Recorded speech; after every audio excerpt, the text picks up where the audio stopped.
কিরে, তুই সিগারেট খাচ্ছিস? আমাদের ফ্যামিলিতে কেউ সিগারেট খায়? দাঁড়া, তোর নামে আব্বাকে কমপ্লেন দিচ্ছি।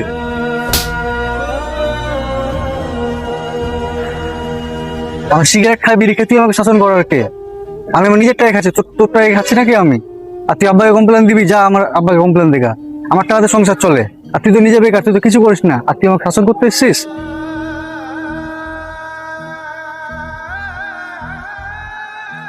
বাবু ভাই, বাবু ভাই দাঁড়ান। শুনলাম আপনার ছোট ভাইয়ের সাথে নাকি আপনার ঝামেলা হয়েছে, তো আপনি ওর কথা কিছু মনে করেন না, ওকে মাফ করে দিন। আসলে বুঝলি শুভ, ও তো আমার ছোট ভাই হয়, ওর কথা আমি কিছু মনে করিনি। তবে ও যেসব কথাগুলো বলেছে ওগুলো একদম মনের মধ্যে লেগেছে আমার। কষ্ট কোথায় জানো?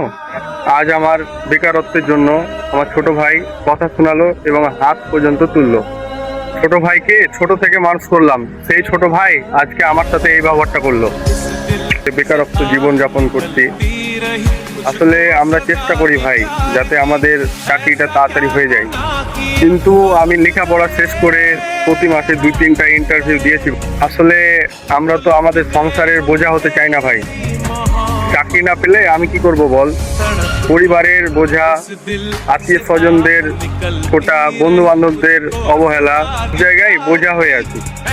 এগুলো শুনতে শুনতে আমি ক্লান্ত হয়ে গেছি ভাই। আজ আমার ছোট ভাই যে ভুলটা করছিল, সেই ভুলটার জন্য ওকে শাসন করতে গিয়ে কথা শোনালো এবং হাত পর্যন্ত তুললো। এটা আমি মেনে নিতে পারছি না। আপনার ছোট ভাইয়ের উপর আপনি রাগ করে আছেন ভাই, আমি বুঝতে পারছি। রাগ করিয়েন না ভাই, আপনার ছোট ভাই, এখন মাফ করে দেন ভাই। আল্লাহ দিবে, ইনশাআল্লাহ আপনার চাকরি হয়ে যায় ভাই। চলেন যাই।